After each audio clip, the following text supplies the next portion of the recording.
How's everyone going? My name is Aaron. I am from UA Visuals. We are a drone services provider based in Melbourne. We offer drone services for creative, commercial applications, and also training. So if you're new to this channel, please consider subscribing. Hit the bell button as well so you don't miss out on any juicy behind the scenes or tutorials or just general on-the-go madness. Now, this isn't an easy task. Filming in the city takes a lot of time. It's dangerous. There's a lot of pre-production, a lot of planning. You need to have a whole bunch of certificates, experience as well, and you also need to be confident in yourself as a pilot, your crew, and also your equipment. If you're not too confident just yet, you can always go out and contract out some work. There's a few things to note. Let's get straight into it. So basically, it all comes down to the brief, to be able to understand where your drone needs to be, what you need to fly over or under. Then you're able to work out which areas you need approval from. For example, in our case, if you need to take off from the Carlton Gardens, this is owned by the City of Melbourne, so we needed a filming permit from them. Now, if you want to take off on the Yarra River from a boat, let's say, or on the banks of the Yarra, I don't know if there's any banks in the Yarra. If you want to do that, then that's owned by Parks Victoria. So you need to get their permission and permits and pay them fees and so on. When you work out where your drone needs to be, then you can work out who you need to get approvals from. For our job, the brief was just to film an intersection in Melbourne's northeast, which is literally locking onto this intersection and filming it for 5 minutes at a time. It's for this crazy new VR app that's coming out. I can't give away too much information. So there was literally no horizontal flying. It was just flying straight up to about 45 meters, shooting down and just locking onto that. It was typically easier to get approvals for. Now, if your client wants you to fly over the Yarra, under a bridge, up Eureka Tower, and then around to Fed Square where Enrique Iglesias is performing, then you can pretty much tell them to get stuffed, because that is not going to happen. It is way too dangerous. Pretty sure you could get into a lot of trouble. Am I right, Enrique? I digress. If you're wanting to film using a drone in the city, you must obtain a general filming permit, and also you need to obtain a drone permit and submit it using their online application portal. So it's pretty user-friendly. Drop in all your details online, and then there's various bits and pieces where you can upload the relevant documents that they need to see. Now the drone permit, what you need is remote pilot license. You need a REOC certificate. So if you don't have a REOC, you need to find a company that is willing to let you fly under their license. You also need an AROC, which stands for AROC. What does AROC stand for? Aeronautical Radio Operator Certificate. Far out.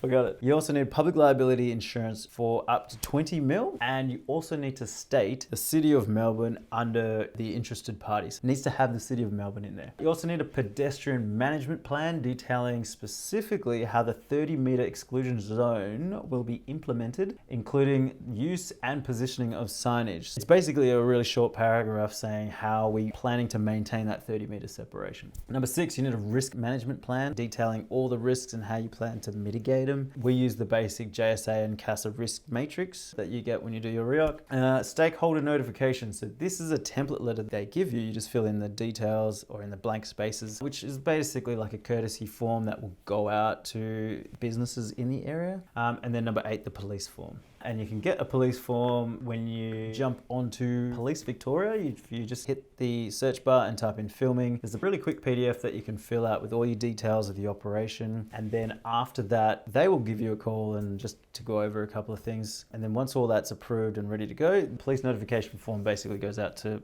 all the cops, the air wing, so everyone knows what's going on. So if you get some crazy dude calling up saying, oh, there's a drone spying on me, then they'll be able to go, no, it's part of an operation here in Carlton Gardens. Calm down before you hurt yourself. That's the drone permit. Then regarding the filming application,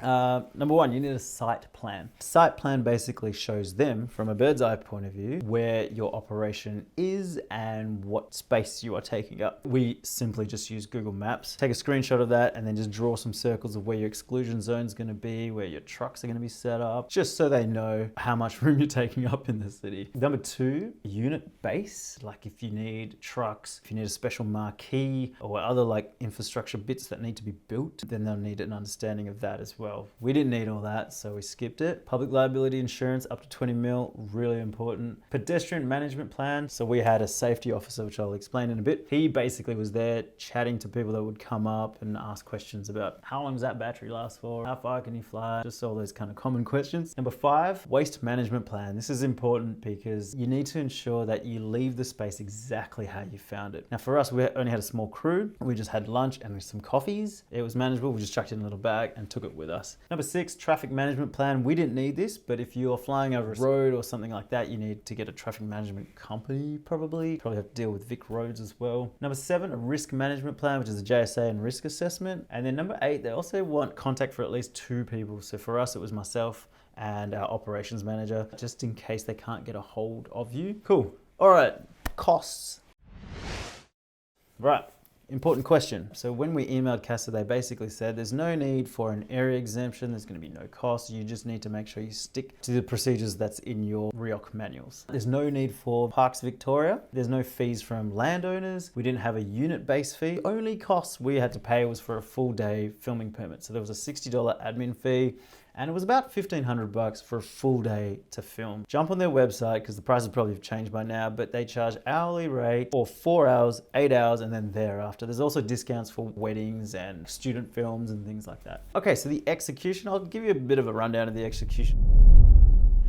Basically, it was a crew of 3. There was a pilot, which was myself. Then we had a safety officer, our producer, Tim. And we also had an operations manager, our creative director, Paul. So he looks after all the creative aspects of the operation. So one thing that's quite important to have is someone that's just really technical minded, that knows the creative space really well in terms of settings, frame rates, shutter speeds, all that kind of stuff, while I was there just flying and also chatting to the client. Now, if you're concentrating chatting to them, you're going to waste valuable time on the equipment, resetting, changing batteries, changing SD cards. So that's why it was very handy to have an operations manager there to look after all that aspects.